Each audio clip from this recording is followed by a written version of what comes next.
There is one.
Hare Krishna, thank you for joining this morning.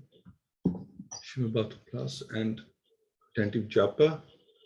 We'll make a start. We will talk on length about Kardama Muni, his journey, his marriage, his children, and now he's about to take sannyas. The Lord told him that he has taken birth in his house as his son, and Kardama Muni is asking for permission to leave his home, his wife, and go to the forest as a sannyasi. So we'll continue from here. So the sage Kardama accepted silence as a vow in order to think of the Supreme Personality of Godhead and take shelter of him exclusively. Without association, he traveled over the surface of the globe as a sannyasi, devoid of any relationship with fire or shelter. So a sannyasi should be completely detached from fire and any residential quarters. They keep moving from one place to another. A grasta has relationship with fire, either for offering sacrifices or for cooking, but a sannyasi is freed from these two responsibilities. He doesn't have to cook or offer fire for sacrifice because he's always engaged in Krishna consciousness. Therefore, he has already accomplished all ritualistic performances of religion. He should not have his own house, but should depend completely on the Supreme Lord for his food and lodging, and he should travel. So that is the surrender of the sannyasi, has completely surrendered to the Lord, totally relying on him. So this mourner, he's taken mourner, which means silence. So unless one becomes silent, Sri Prabhupada says that unless one becomes silent, he cannot think completely about the pastimes and activities of the Lord. So that is the reason for becoming silent. Should be totally absorbed in the pastimes and the activities of the Lord. It is not that because one is a fool and cannot speak nicely, therefore he takes the vow of mourn. Rather, one becomes silent so that people will not disturb him and we will not talk about mundane things, because it's only natural, when we are talking, suddenly run out of conversation and we jump into mundane things that we know extensively about. We start talking about things that we find easy to talk about. So best not to say anything. So rather one becomes silent so that people will not disturb him. It is said by Chanakya Pandit that a rascal appears very intelligent as long as he does not speak. But speaking is the test. The so-called silence of a silent impersonalist Swami indicates that he has nothing to say. He simply wants to beg. But the silence adopted by Kardama Muni was not like that. He became silent for relief from nonsensical talk. One is called a Muni when he remains grave and does not talk nonsense. So Maharaj Amrish is an example, actually, set a very good example. Whenever he spoke about the pastimes of the Lord. So more necessitates refraining from nonsensical talking and engage in the talking facility in the pastimes of the Lord. In that way, one can chant and hear about the Lord in order to perfect his life. Vritam means that one should take a vow as explained in Bhagavad-Gita, amanitvam adam vivitvam, without hankering for personal respect and without being proud of one's material position. So ahimsa means not being violent.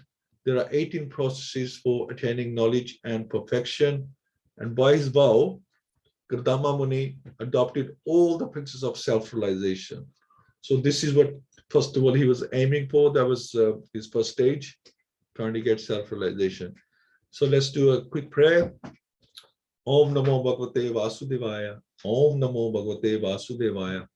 Om Namo Bhagavate Vasudevaya. Mukham karoti vachalam bhangum langyate grim. Yat kripatam ham vande Shri Gurum Deen Taranam Paramananda Madhvam Shri Chaitanya Ishwaram Hari Om Tassat Narayanam Namaskritya Naram Chaiva Narotamam Devim Saraswatim Vyasam Tadojayam Udiriyet Nasta Preshab Badareshu Nityam Bhagavad Sevya Bhagavati Uttam Shloke Bhakti Bhavati Neshtiki. Hare Krishna. So Kardama Muni fixed his mind upon the Supreme Personality of Godhead, Par Brahman, as is known, who is beyond cause and effect, who manifests the three modes of material nature, who is beyond these three modes, and who is perceived only through unfailing devotional service. So whenever there's bhakti, there must be three things present. Otherwise, there is no God, there is no bhakti. So three things must be present, which is devotee, the Lord, and the devotion to the Lord. Because unless there's devotion, then what is the Lord? The Lord is only because we are devoted, we are giving him that position. Otherwise, there is no position. So without these three, Bhakta, Bhakti, and Bhagwan, there is no meaning to the word Bhakti. Kardama Muni fixed his mind on the Supreme Brahman and realized him through Bhakti or devotional service. This indicates that he fixed his mind on the personal feature of the Lord, because Bhakti cannot be executed unless one has realization of the personal feature of the absolute truth. So if you can't picture God, how are you going to worship him? Guna Vasya, he is beyond the three modes of nature. It is due to him that the three modes of material nature actually are manifested or exist. In other words, although the material energy is an emanation of the Supreme Lord, he is not affected. Actually, he is the controller of these three modes. But we are affected by the three modes of nature. We are conditioned souls, but he is not affected. Although the material nature has emanated from him, he is the supreme living entity and is never affected by Maya. But we are subordinate, minute living entities prone to be affected by the limitations of Maya. So sometimes people ask that we are good as God, we are Paramatma, we have Atma, and we have same quality as Paramatma. So why we should be same as God then? This is especially the Mayavadi philosophy. They think that we are same as God because we have the same qualities as God. So it's mentioned here that we get affected by the three modes of nature, whereas the Lord does not get affected because he is the controller of the three modes of nature, and he is unlimited and we are limited. We are minute. This is why we get conditioned. We're not unlimited like the Lord. So if he is in constant contact with the Supreme Lord by devotional service, the conditioned living entity also becomes freed from the infection of Maya. So for us, the only way to get free of Maya, of three modes of nature, is to be in association of the Lord. That's the only way to do it. We cannot do it by ourselves. We're too tiny. Maya is a lot stronger than us. So this is confirmed in Bhagavad-Gita.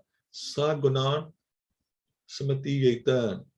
A person engaged in Krishna consciousness is at once liberated from the influence of the three modes of material nature. In other words, once the conditioned soul engages himself in devotional service, he also becomes liberated like the Lord. And then it's mentioned further that thus he gradually became unaffected by the false ego of the material identity and became free from all material affection. That was his aim. This is why he left home. Undisturbed, equal to everyone, and without duality, he could indeed see himself also.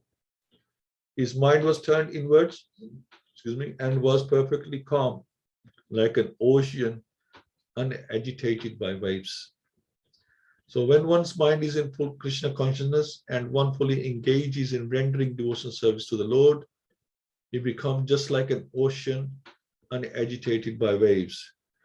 So ocean, you have waves running in all directions, and then you also have unlimited number of thousands of rivers running into it, but yet the ocean stays calm. So one should become like the ocean. The ocean is filled by many thousands of rivers, and millions of tons of its water evaporates into clouds.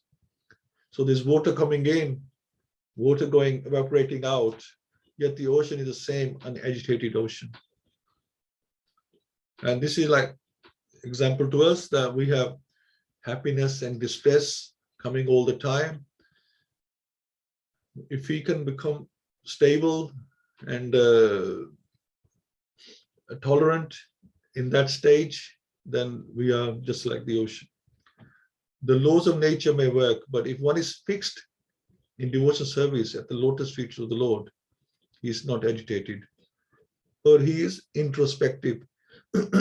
He does not look outside to material nature, but he looks into the spiritual nature of his existence. So with a sober mind, he simply engages in the service of the Lord. So this is an example to us that to become at that level, this is how our mentality should be, this attitude should be. So as he realizes that his own self without forcing that identification with matter and without affection for material possessions. So such a great devotee is never in trouble with others because he sees everyone from the platform of spiritual understanding. He sees himself and others in the right perspective. So we don't discriminate between people. Somebody is lower than us or has some impediments, and we are just looking down upon people. So everybody is a spirit soul. So we should look at everybody equally. He thus becomes liberated from conditioned life and became self-situated in transcendental devotional service to the personality of Godhead, Vasudeva, the omniscient super soul within everyone. That's the idea. Yeah. So when one engages in the transcendental devotional service of the Lord, one becomes aware that his constitutional position as an individual soul is to be eternally a servitor of the Supreme Lord. Vasudeva, self-realization does not mean that because the Supreme Soul and the individual soul are both souls, they are equal in every respect. The individual soul is prone to be conditioned. So Prabhupada explains once again that just because we have the same quality, the individual soul is prone to be conditioned still, and the Supreme Soul is never conditioned. When the conditioned soul realizes that he is subordinate to the Supreme Soul, his position is called Labad Atma, self-realization, or Mukta Bandhan, freedom from material contamination. Material contamination continues as long as one thinks that he is as good as the Supreme Lord or is equal with him. And that seems the propensity with the human beings, that we think we are good as God, especially when we think we are eternal and we are such an Ananda soul, then we think we must be equal to God. Then why how can we be different? Because we are eternal, we cannot be killed, so we are good as God. But that is not the case. Even after much meditation and speculation, if one continues to think himself one with the Supreme Lord, it is to be understood that he is still in the last snares of spell of Maya. So if we consider ourselves to be proprietors, the enjoyers, the controllers, that means we are controlled by false ego, we are controlled by the material energy. It's mentioned that the word parena is very significant. Para means transcendental, untinged by material contamination. Full consciousness that one is an eternal servant of the Lord is called para bhakti. If one has any identification with material things and executes devotional service for attainment of some material gain, that is vidha bhakti, either, or could say contaminated bhakti. One can actually become liberated by execution of para bhakti. So if you're doing mixed bhakti, mishra bhakti, contaminated bhakti, then you cannot become liberated. So the super soul sitting with the heart is all cognizant. He knows, I may forget my past activities due to the change of body, but because the Supreme Lord is Paramatma, is sitting within me, he knows everything. Therefore, the result of my past karma or past activities awarded to me. I may forget, but he awards me suffering or enjoyment for the misdeeds or good deeds of my past life. So one shouldn't think that he's freed from reaction because he has forgotten the actions of his past life. Reactions will take place, and what kind of reactions they will be is judged by the super soul, the witness. So super soul is the judge sitting inside us. He will decide when and what punishment or award or reward to give to us. So he chooses his time carefully. And that is to, whenever we get in a reaction, it is to obviously teach something to bring us closer to the Lord. So Kardama Muni, he began to see that the Supreme Personality of Godhead is seated in everyone's heart, and that everyone is existing on him because he is the super soul of everyone. So that everyone existing on the Supreme Personality of Godhead does not mean that everyone is also Godhead. This is also explained in Bhagavad-Gita, everything resting on him, the Supreme Lord. But that does not mean that the Supreme Lord is also everywhere. This mysterious position has to be understood by highly advanced devotees. There are three kinds of devotees: the neophyte devotee, the intermediate devotee, and the advanced devotee. So there's three categories here. The neophyte devotee does not understand the techniques of devotional service, but simply offers devotional service to the deity in the temple. The intermediate devotee understands who is God, who is a devotee, who is a non-devotee, and who is innocent. And he deals with such persons differently. But a person who sees that the Lord is sitting as Paramatma in everyone's heart, and that everything is depending or existing on the transcendental energy of the Supreme Lord, is in the highest devotional position. So that's the Uttam Adhikari, I would say. So freed from all hatred and desire, Kardama Muni, being equal to everyone because of discharging and contaminate devotional service, ultimately attained the path back to Godhead. So when he was completely purified, he was ready to go back to Godhead. So as stated in Bhagavad-Gita, only by devotional service can one understand the transcendental nature of the Supreme Lord, and after understanding him perfectly in his transcendental position, enter into the kingdom of God. The process of entering into the kingdom of God is Tripad Bhuti Gati, or the path back home, back to Godhead, by which one can attain the ultimate goal of life. Kardama Muni, by his perfect devotional knowledge and service, achieved this ultimate goal, which is known as Bhagavati Gati. So this is Kardama Muni, and eventually he managed to achieve what he wanted. He was delayed a little bit because Brahmaji has asked him to start a family, which he did, and because the Lord was to take birth in his house as Kapil Muni, which also happened, and the Lord kept his promise, and then he left home and achieved his goal. And that is also our goal. This is like an example for grastas, that not only you have to be yogi or a brahmachari only to achieve this position.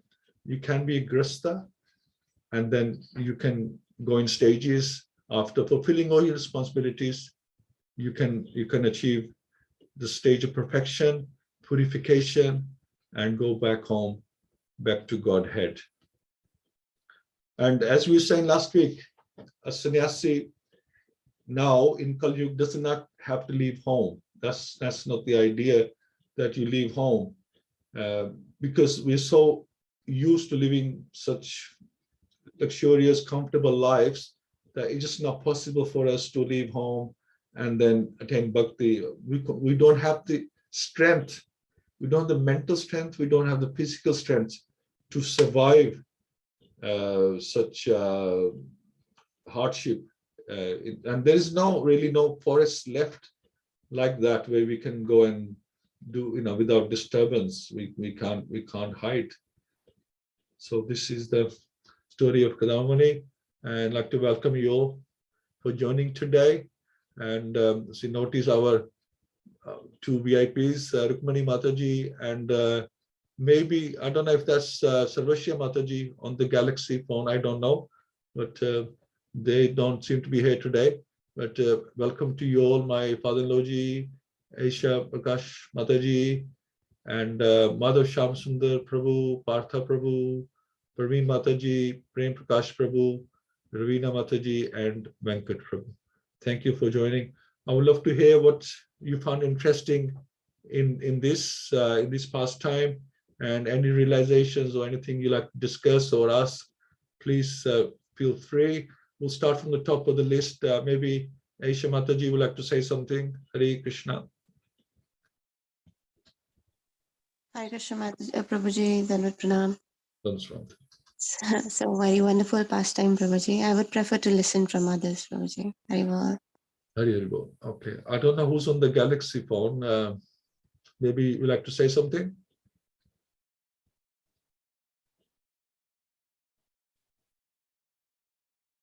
Okay, maybe not. Okay. Partha Prabhu, we'll hear from you, Prabhuji. Hare Krishna, Prabhuji. Hare Krishna. Yeah, I'm in such a nice class. And I got only, I just make a note of few things, Prabhuji, like when in this particular purport, it's mentioned about type of devotees, how the first class devotee, second class devotee, and third class devotee behave with other people, their understanding and towards the Lord. And in the beginning, you mentioned about silence, like being silent and speaking is actually a test. I mean, that's even we feel like speaking is really a test that shows like how much we understood, or what exactly we have in heart, and what exactly we speak. That comes out only at that time. So yesterday I was listening to Vaman Dev pastime, where Prabhuji mentioned that Vaman Dev came there to take everything from him, from Bal Maharaj, but he asked only 3 steps. So there Prabhuji was telling that normally our intention should be like that. Like if you are criticizing somebody, do it for his good. But if you are praising, glorifying somebody, glorify them without having any bad intention in the mind. So speaking shows that ability, like what exactly we are thinking in heart and what exactly we are actually speaking out. So I felt that is very interesting point. And listening, I mean, being silent is also good. I feel, Prabhuji, like when we don't have anything valid point to say, then better to be silent and listen to others. That's what I felt. That will at least improve our consciousness. And you mentioned about bhakti, devotee, Lord, and devotion to Lord. So without devotion, bhakti won't generate. That's all, Prabhuji. I make some points. Thank you, Prabhuji. Thank you so much. Yeah, speaking is a big test, and most time, especially I know I tend to fail because we tend to get carried away when we're talking. We tend to get carried away, and then because we don't have that perfection, we don't have the focus, we tend to drift away to other conversations, or sometimes we might get some feedback from the other person, and then the conversation leads into something totally different, and you might even think later on that why we're not discussing Krishna topic, why are we discussing this topic, especially within devotees. Very important that we, when we meet, we take association, we take advantage of the association and try to learn from each other, like we are doing right now. We actually making a meeting to do this. We can do this whenever we meet. We can take advantage of that. Thank you so much, Prabhu. Okay. Parveen Mataji. Hare Krishna, Prabhuji, Danvat Pranam. Thank you. Very nice class. Nice pastime. Yeah, the one thing that,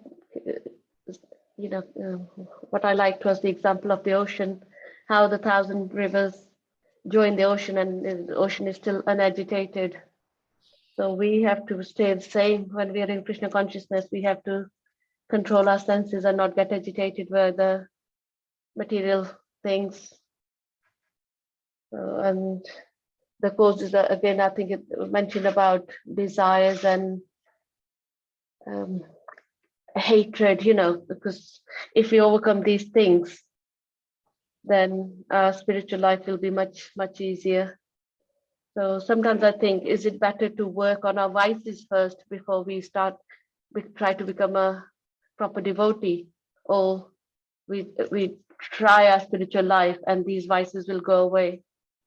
So sometimes it is hard to see, but I'm certainly thinking that it does help. When you only think of Krishna, then other things don't really matter. So, but the other thing I wanted to ask you, Prabhuji, mentioned about 18 processes for attaining knowledge and self-realization. So could you please remind, what are the 18 processes? I didn't check on that, Mataji. Okay. When I was reading it, I was thinking that what are these 18? I mean, we can check. I Yeah. didn't go into that because I'm not too sure if I'm even that level yet.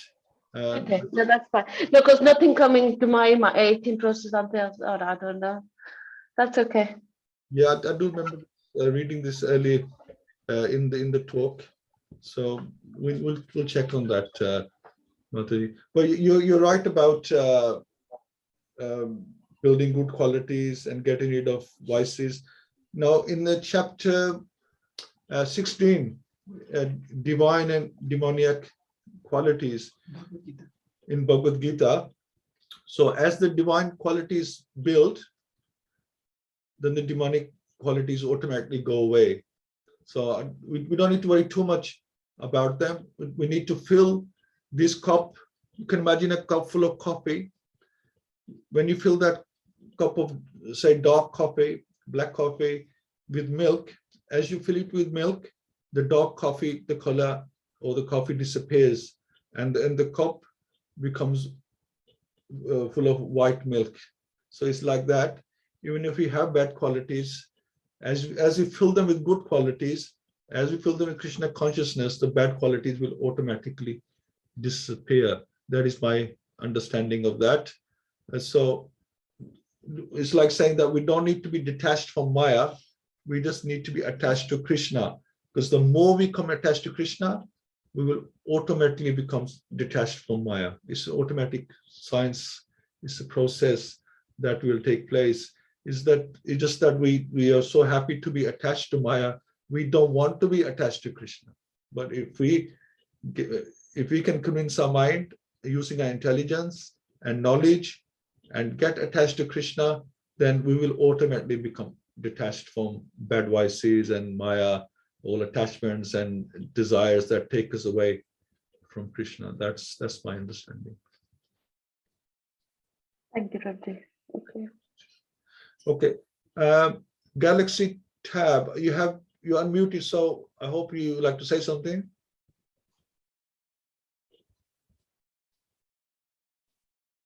Okay. All right. Venkat Prabhu. Hare Krishna. Hare Krishna Prabhuji. Thanks for the class. Nothing much from me. Thank you. Nice to join. Thank you. Thank you so much. Okay, we'll hear from Prem Prakash Prabhu. Hare Krishna Prabhuji. How are you? Sorry, after got opportunity to participate after a very long time. So I was just thinking how the obviously the renunciation was topmost demonstrated by Kardama Muni, and he was showing that although he is part of the Grihast ashram, but he is still very much determined to worship Lord Vishnu. That's very important. It's also said that, if we compare some of the materialistic mentality that actually try to become or rule over or lord over the material nature, that includes money, fame, and name, fame, money, sorry, and obviously wealth, beauty, and lot many things are still going on. They keep on like competing to get it. Scientific methods are being devised, but but at last Krishna has a quality of renunciation, and nobody thinks about it. It's only the devotee who actually comes to the point that they are able to renounce because they associate with Krishna, they think about Krishna. The false renunciation is not good enough as well. If you see then Mayavadi and other sannyasis, few of the sannyasis or like yogis are there who actually go into uh, some is called Hatha Yoga, some is called Hatha Yoga. Hatha Yoga is that they are determined and said they will grow their nails like anything. There was a story people I heard that somebody asked a yogi that why don't you chant, and then a yogi took out a hand from his bag or something, and there was so much big nails that I can't chant because I have so much big nails. So what is the purpose of that kind of renunciation where we can't chant and glorify Lord? So renunciation is important, but renunciation is also only important, has value until it gets attached to Krishna, not Krishna. That is the purpose of renunciation. And what else to speak? Lord Krishna demonstrates this renunciation. He is full of all opulences, but then what he does is that he renounces all opulences to associate with devotees in Golok Vrindavan. Imagine being in Lord Narayan. I mean, all the demigods and entire universe keeps on paying obeisances to Lord Narayan, and when they move on, and just like we go to take a temple darshan or Vaishno Devi darshan, if we actually delay, then there are attendants who will use stick or say move on like that. So that kind of opulence is there, but he renounces that kind of opulences to to associate with devotees, and that's what Lord Krishna says, that where there is his devotees and where is they discuss about him, he is present there. So obviously, so that kind of renunciation Krishna also demonstrate for the devotees. And now devotees, because devotees acquire Krishna's qualities, so devotees also start thinking about Krishna, renouncing the thing, rest of the world. So what here Kardama Muni also demonstrated over here, although he is detached, although he is in family life, but he's still very much detached, and he's taking renunciation. The important thing is not a renunciation like any other Muni and any other yogis all around at the present at that time. He was very specifically washing lotus feet of Lord Vishnu. And even Lord Vishnu is there, then still he is renunciate enough to actually pursue the path of bhakti. So the path is more, I mean, the path took importance than achieving the goal. It's like the purpose, like we chant, then the purpose and the process are the same. So another perspective of this discussion is that the purpose is to achieve love of Lord Krishna and Krishna himself, but the process to achieve is also as much important to demonstrate, which Kardama Muni is actually demonstrating, that although Krishna is here, but to just teach the world that the process is also important, he took the path of renunciation as well. I mean, he renounced being detached from the family life. He went ahead with the process, and then uh, although he has already achieved Krishna as his son basically, but he still showed the process is as important as achieving Krishna, and so that is something very important. Uh, that's what my understanding is, because we normally tend to do is that over the period of time we lose interest in chanting, and then if we don't actually keep on associating and listening about past times and get inspired, it's very easy to lose interest in chanting. The process loses, and when the process is lost, the objective is lost as well. So it's a different understanding. I mean, different viewpoint I was trying to present. Yeah. Thank you. Thank you so much. We have very good points, Prabhu, and thank you for sharing that. You're absolutely right, and we are this is one of the reasons why, we're going into detail about Kardama Muni, because we're learning so much from him, isn't it? There is so much beautiful information there that we can use in our lives. We can learn from it. And he became a Grista because his father asked him to. He had children because his wife wanted children. So he's basically doing things for other people. But he's, like I say, his main goal in life was the process of going through the process of self-realization, purification, and going back to Godhead. He was determined to do that, and he never lost his focus. He was always determined. He just wait for the right time, isn't it? He just wait for the right time to do it, and which he did. And it's like big sacrifice for him because he wanted to do this earlier, but because he had responsibilities, he fulfilled his responsibilities, and then so you can see why God took birth in his house as well, because he's such an exalted person. And he also followed this process because he wants to show that he's not just because God has taken birth in his house that he has now got special immunity, that he doesn't have to do anything. He can automatically now go back home, right? He's showing that I'm still going to do the process, that I don't get any special shortcuts or special favors because God, now, my son, I have God as my son, and I can get his reference to go back home, isn't it? Sometimes we do that, we use our position sometimes to get somewhere. In India, Prabhuji, you go and there's a big queue over the temple, and you will say, okay, I'm a devotee, I can actually skip the process, I can go in front. Absolutely, this is our nature to say, who you know, isn't it? It's all about who you know.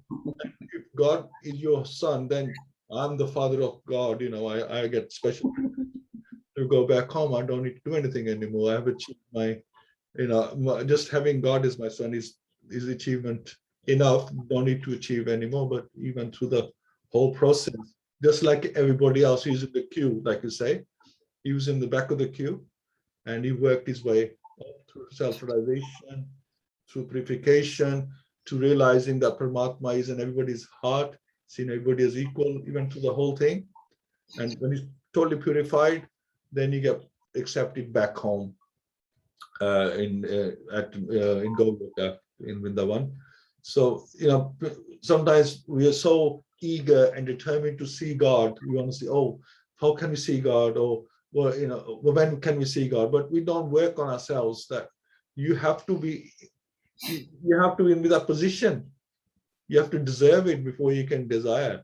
You have to become in that position. You have to achieve that kind of body, in a spiritual body, if you want to see God. If you have a contaminated body, you're not even going to appreciate it. Even if you did see God, you're not going to appreciate it. And if God gives you instructions, you're not going to follow it because you're attached to other things. There's so many things. God knows what he's doing. He knows our mentality, that we're not going to follow anything. Why should he show himself if you're not going to appreciate him? So he appreciates the people he knows that are completely ready. Oh, he shows himself to the people he knows are totally ready to see him, and people who are ready to go back home. So that makes total sense. Absolutely. There's another example is that people are there in sun planet, but if you're not prepared, if you just try to shortcut and bypass and go into the sun planet, so with our material body, we are going to burn. So Krishna is like millions of sun. So if we are not prepared, basically, and if there is no mercy, then seeing Krishna will actually burn. I mean, just ruin the movement, basically. They ruin the movement, ruin the person. I mean, the things, if it's not mercy and if the person is not prepared. So that's another mercy of Krishna by not being present, I mean, not showing himself until we are ready as well. That's right. Absolutely right, Prabhu. Thank you. You want to say something? Yeah. Hare Krishna, everyone. Dandavat pranams. Today is also Radhakund Appearance Day. And as we're talking about getting purified and following the footsteps of Kardama Muni and all the other exalted devotees whose pastimes we discuss in Srimad Bhagavatam. So if you would like You can repeat this mantra after me so we can all have the Mansik bath or the Mansik Snan in the Radha Kund today. As you know, Radha Kund has got the waters or the jal of all the tirthas. So please repeat after me if you can.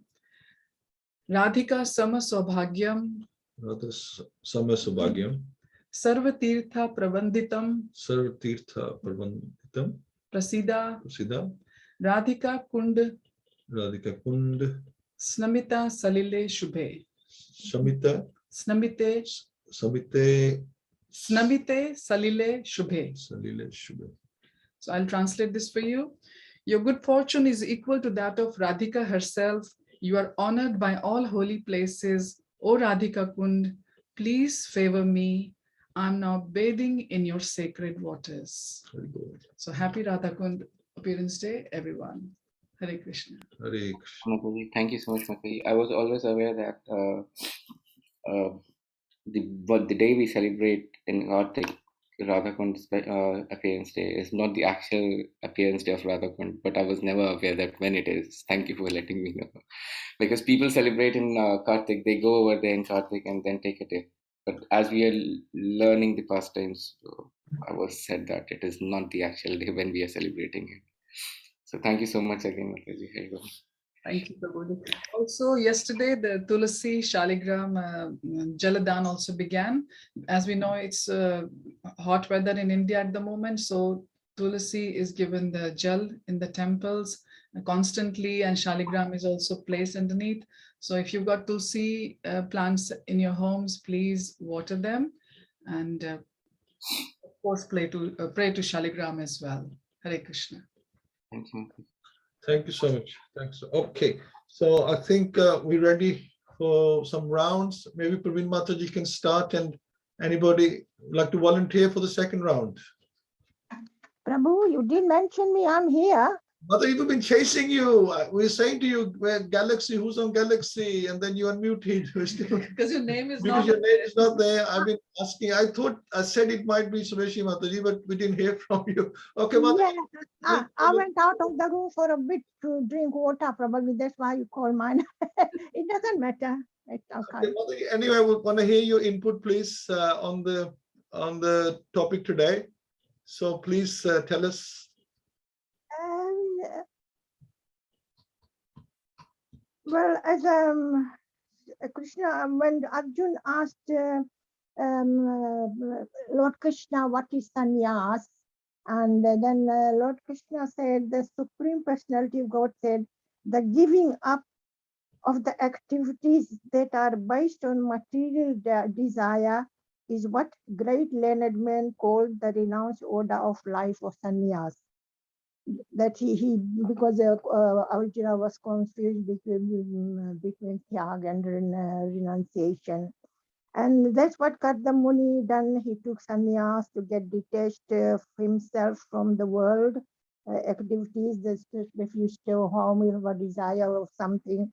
So if you go away from home, you have no desire but the desire of Krishna and get attached to Krishna and do the world's service. And the Huti, she wanted to do the same like her husband, but she didn't go to the forest, but instead she asked the same kind of renunciation to her son, Kapil Muni.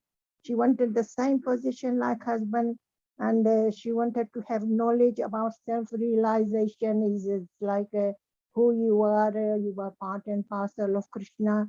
You are a soul, and soul always super soul. And how to reach the supreme goal and back to Godhead. And if one wants to have position like how to go to Godhead, how to reach to Godhead, we should follow the footsteps of the Huti and seek for Guru, Shastra, or Sadhu, and we get the path, how to reach goal, just like the Huti asked Kapil Muni. And the fruity Karam Yoga, Karam is yoga is okay. But with Karam Yoga, you get liberation, but you are doing for yourself.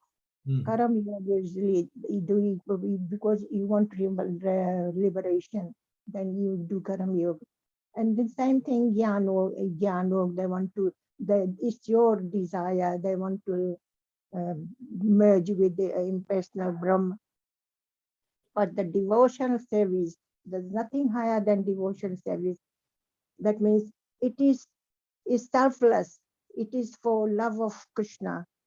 And that's what Kardama Muni wanted to do, and what Devhuti wanted from Kapil Muni, to have no desire for these material activities and get renunciation from that. That's what I can say. Thank you so much, Mataji. Absolutely right.